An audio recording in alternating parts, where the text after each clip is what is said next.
você tem uma história para contar, né, que envolve ela, envolve Palmeiras. Sim. E eu gostaria, se você puder, se você quiser, dividir com a gente, né? Então, a minha filha, como ela nasceu em 2002, quando chegou em 2014, no final de 2014, ela começou a ter umas dorzinhas nas costas e muito sono, coisa que ela não... deve estar desenvolvendo, né? Tava com 12 anos. Só que daí ela teve um desmaio na véspera do Natal no supermercado, daí a gente levou mais a sério, levou no médico, e o médico achou até que era coração. Na época, a gente marcou um cardiologista. Só que daí começa a aparecer as pessoas boas na vida da gente, e o padrinho dela deu a ideia de por já que vocês vão no cardiologista, a gente ia em Bauru, pelo IANSP, que é marcado para o mês de janeiro. Faz o exame de sangue nela e leva para ele pronto, ele vai pedir com certeza, né? E a gente colheu, eu não abracei muito, mas a Débora falou, não, vamos colher. Era a véspera de ano novo, ela colheu, dia 30 de dezembro de 2014, e infelizmente o dono do laboratório daí chamou a gente, falou, você fez particular, então estou vendo que não é médico que pediu, mas nós vamos ter que correr com a sua filha, cara, vamos ter que ir, porque aqui a Varé tá sem hematologista. Quando ele falou isso aí, eu falei, mas por que você está falando isso aí? Ele falou, infelizmente, cara, se o meu exame tiver certo, eles vão fazer outro na Unesp, sua filha está com leucemia. Tá querendo levar ela no cardiologista daqui uma semana, mas tem que levar ela hoje. Né? Foi aquela correria, quer dizer, mudou a vida nossa em um segundo. A gente tinha mala para passar o ano novo na casa de parentes em Sorocaba, a mala serviu para ficar de acompanhante no hospital. E ela começou a tratar, então foi tratando o ano de 2015 inteiro. Até apareceu um doador, que é da cidade de Pinhão, no Paraná, da medula dela, ela foi transplantada em fevereiro de 2016. E nesse ano de 2015, o Palmeiras estava rivalizando com o Santos, lembra? Que o Carlos Oliveira fazia caretinha pro Praz, e acho que nós perdemos a final do Paulista, se não me engano, naquele ano, né? O Santos mesmo. E ela estava internada, fazendo tratamento, e daí na reta final do tratamento, foi assim uma semana muito marcante. Ela estava fazendo as quimioterapias lá na Unesp, ficava uma semana internada, e chegou Palmeiras e Santos, a final da Copa do Brasil. E ela estava assim, passando mal naquela noite. Foi uma quarta-feira, se não me engano, à noite o jogo. Foi dia 2 de dezembro, né? Apesar de no dia 1º de dezembro receber uma notícia que tinha achado o doador dela. Então a gente estava empolgado, mas ela estava se sentindo mal por causa do tratamento. E tinha televisão no quarto, o outro menino estava fazendo tratamento, não ligava para futebol, ele com o pai dele dormindo. Daí uma enfermeira palmeirense pediu para se podia entrar no quarto para ficar com a gente lá na hora dos pênaltis. Inclusive, até a filha dela é jogadora profissional, joga no Botafogo do Rio de Janeiro. E a gente lá, e ela começou a passar mal, de vomitar. Então teve que ir para o banheiro. Só que era assim, o banheiro dentro do quarto também, era uma coisa assim que ficou marcado para mim. Não foi o jogo, digamos, mais emocionante para mim, mas foi emocionante nesse tratamento dela. Um dia eu escrevesse um livro, eu ia colocar essa passagem aí. Ela ficava com a mão no batente, ia vomitar e voltava, mãozinha em figa, voltava para ver os pênaltis. Então, quer dizer, foi um momento de tratamento ela teve um ano tão sofrido, mas o futebol tirou ela daquele sofrimento. Ela estava sofrendo por causa do Palmeiras, mas tirou ela do sofrimento do tratamento. Então eu vi aquilo lá, até eu meio desprendido do jogo de ver ela lá, falei, puto, o Palmeiras precisa ganhar esse jogo. Porque apesar de ter arrumado um doador, o transplante tem um risco. E quando você escuta sua filha falar uma frase assim, na hora dos pênaltis, a hora que saiu 2-0, falou, graças a Deus, vai ser campeão. Daí o Ricardo Oliveira faz um gol logo em seguida, né?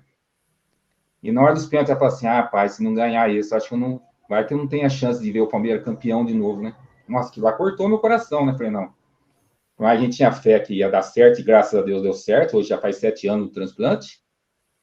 Mas eu falei assim, não, o Palmeiras tem que ganhar isso aí na marca, senão se ela partir sem ver isso aí, então que lá, putz, foi e a hora que o Fernando Praz faz o gol, ela chegou a derrubar o soro no chão, o suporte do soro lá, do remédio que ela estava tomando.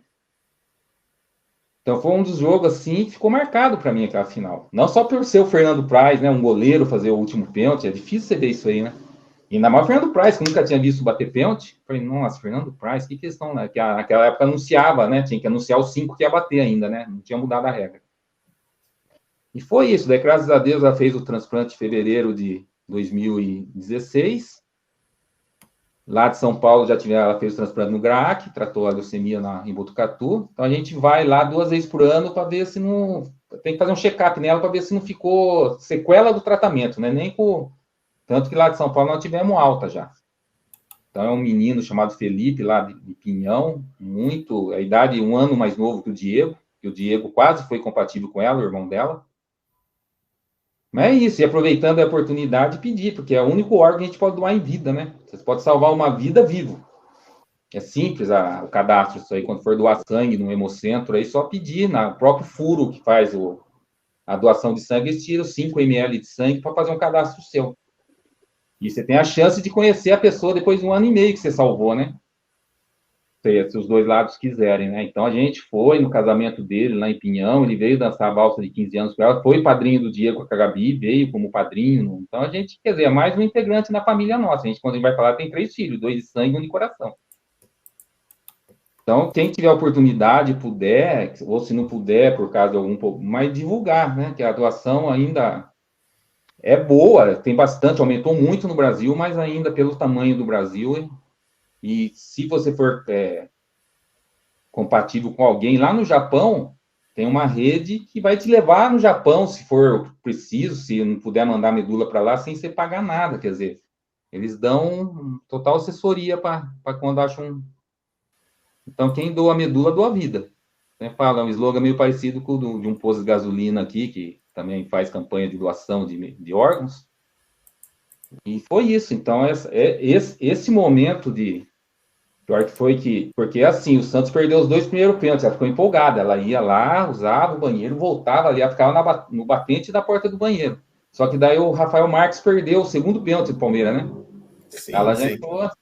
Ela falou assim: nossa, pai do céu, se não ganhar hoje, vai que eu não consiga ver de novo. Quer dizer, você escutar uma filha falar isso aí pra você, de 12, 13 anos na época, corta, foi assim: nossa, o Palmeiras tem que ganhar isso aí, pelo amor de Deus, não só por ser Palmeiras, mas se Deus ou livre acontecer o pior, ela viu pelo menos o. E graças a Deus foi campeão. Daí eu lembro que 5 minutos depois, lá em Botucatu, começou a chover. Falou assim: daí apareceu, eu pensei, mas você também. Falei assim: nós não vamos na passeata, mas tem gente que vai ter que ir embora se estiver chovendo lá em Avaré, hein? Eu não tô, mas tem muita gente que vai embora, que tá chovendo, hein? Ela deu 10, mas graças a Deus ela venceu, hoje é considerada curada, transplante de 7 anos, considerado sucesso. É acompanhamento mais para ver se não ficou nenhuma sequela e também não apareceu nada, e as graças a Deus não vai aparecer nada, não. Amém. Juninho, você que tem uma espiritualidade elevada também, quer comentar? Os milagres, né? Milagre de Deus, o Palmeiras tem dessas também. E, cara, é impressionante como o ser humano hoje, ele não. Parece que algumas coisas meio banais virou normal, né? Então hoje parece que as pessoas não sentem nada assim. Você perde uma pessoa, você passa por uma situação como a que o Ricardo falou, e parece que, sei lá, ninguém se emociona com uma história como essa, se sensibiliza, né? Eu, pelo menos, tenho essa impressão. Então, você vê, às vezes, as pessoas comentando em rede social sobre determinados assuntos, pô, com uma superficialidade absurda, assim, né? Poxa, e aí sempre são pessoas que querem dar uma lição de moral, né? Pô, e é incapaz de parar para ouvir uma história como a do Juninho, entender porque o cara tem um determinado posicionamento. Então, quando a gente ouve essas histórias, acho que serve um pouco para a gente também entender o sentimento do outro, por que a pessoa pensa de determinada forma. E me incomoda um pouco a agressividade com que as pessoas lidam com quem tem uma opinião sobre determinada coisa, e aí, poxa, fica uma coisa você vê que uma coisa séria, importante, aí vira uma discussão, às vezes, superficial por conta de algumas pessoas, e são pessoas que, às vezes, viram aí deputado, vereador, e, pô, tá aí falando um monte de coisa aí absurda. Então, quando a gente ouve esse tipo de história, eu acho que, sei lá, eu esperava que as pessoas se sensibilizassem um pouco mais, né? O que o Ricardo falou da filha dele aí em relação ao final lá, né? Toda a emoção envolvida, toda a situação que ele passou, né? O que o futebol às vezes, né, consegue, pô, quanto que marcou isso para ele.